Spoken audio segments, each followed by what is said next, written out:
One way or another, these problems will be solved. I'm a problem solver. And in the end, we will win. President Trump doesn't want to be the president who, quote, lost Afghanistan. 17 years, tens of thousands of deaths, and billions of American dollars gone. The war on terror has changed, but Afghanistan is still torn apart by conflict. To understand the problem, we have to go back to the day that changed the world forever.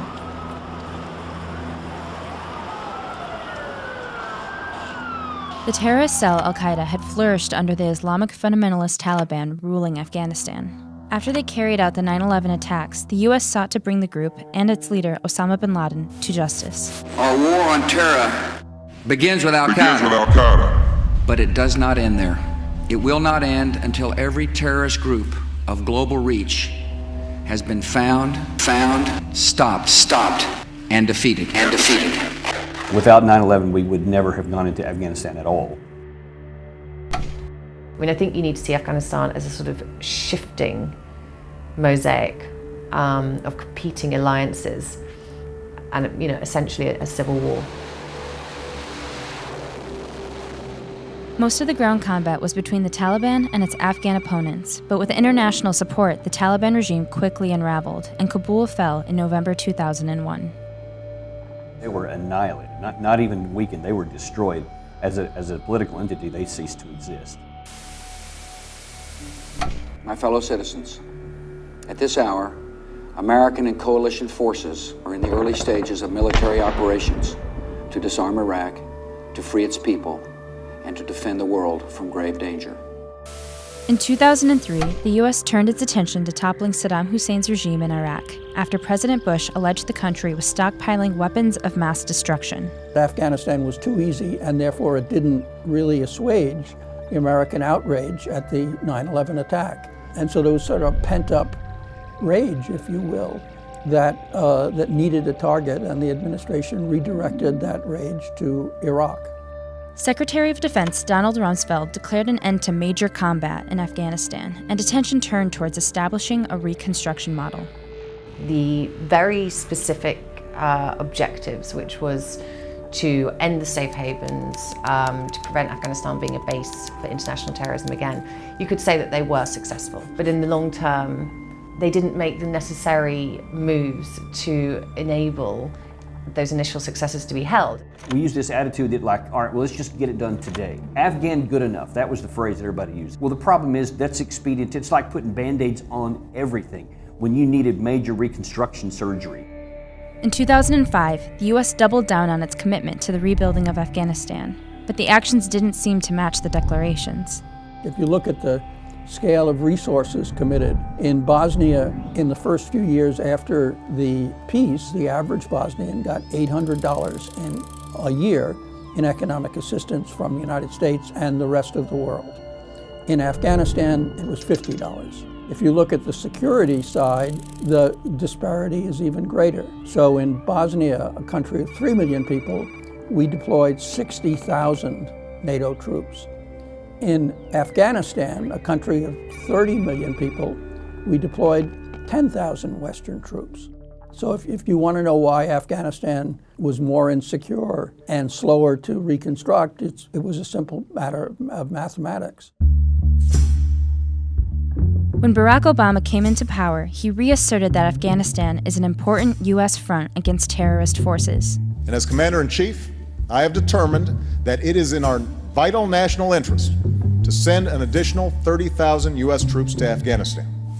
I think Obama tried to replicate what Bush had done in Iraq, which was reinforce and surge resources, both civilian and military, into Iraq. But the president himself wasn't really convinced that this was worth a long-term investment. Obama's surge meant that by August 2010, there were as many as 100,000 U.S. troops in the country. The increase of soldiers also meant a surge in operations and airstrikes, and this meant more casualties on both sides. A poll by CNN in 2010 said 52% felt the war had turned into another Vietnam, and only 37% of Americans were in support of it. Tonight, I can report to the American people and to the world that the United States has conducted an operation that killed Osama bin Laden, the leader of Al-Qaeda. It was a significant victory for Obama, but not necessarily in the war on terror. It didn't make any difference operationally. No matter how many people you take out, there will never be a shortage of replacements. Plans to get all combat troops out by 2014 were made by the Obama administration, but many doubted the capacity of the Afghan government to sustain control. Afghan forces eventually began to take the lead in security responsibilities in 2013, and military training became the focus, with 9,800 U.S. troops remaining through to 2016. The troop drawdown approach wasn't necessarily wrong, because no one wanted to have this sort of never-ending conflict. But setting that deadline potentially and vocally setting it was misconceived, and that's something that Trump has obviously tried to avoid. He very clearly said there is no fixed timetable, which has been really welcomed inside Kabul.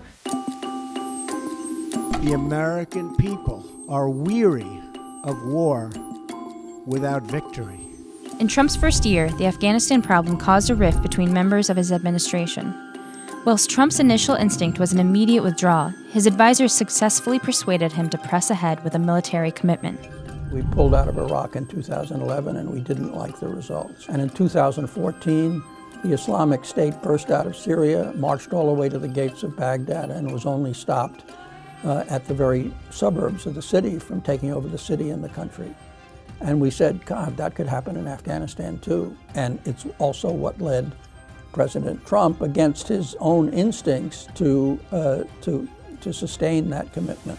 The men and women who serve our nation in combat deserve a plan for victory. They deserve the tools they need and the trust they have earned to fight and to win. It's a physical impossibility to win anything militarily over there. Now there's no standard. We're not even shooting for anything. There's nothing written down. There's the strategic objectives that once you attain these three things, then you'll know you'll win. I don't really believe that anyone thinks that this can be, well, they even admit themselves it can't be won. It's managing and trying to capitalize on any opportunities to bring the Taliban into a peace process. So if the U.S. can't win, what can President Trump realistically hope to achieve? He won the election because he's a disruptive figure, and he's a non-politician, and that's what people were sick of, the status quo, and they were looking for that. He needs to hire somebody like him, somebody who's not status quo, somebody who's willing to look at this with fresh eyes, and that he'll then listen to the best case scenario would be. And what I think needs to happen is we're going to have to shut the mission down. It will be chaotic, it'll be problematic, there'll be winners and there'll be losers, but the people on the ground who have to live with the outcome have to be the ones that find a solution. The Taliban's strength comes from the fact that they don't need to win. Firstly, they just need to continue. Secondly, they win through perception. So even if they're not actually winning and everyone knows that they can't win this war militarily, the fact that the Afghan government is losing is what matters. Now, perhaps at some point, a negotiated peace might be available. I don't think anybody thinks that's in the near term. But until then, if he adheres to the policy set out in that speech, it's an open-ended commitment to sustain support for the Afghan government to provide advice and assistance for as long as is necessary to prevent the Taliban from overturning the government and taking control of the country. What Afghanistan needs more than anything is a legitimate state. This is increasingly an Afghan civil war, and it's an internal Afghan conflict, and it's based on this lack of legitimacy that we've never been able to really get our heads around how to actually build that legitimate state. We have to recognize that military power cannot solve political problems.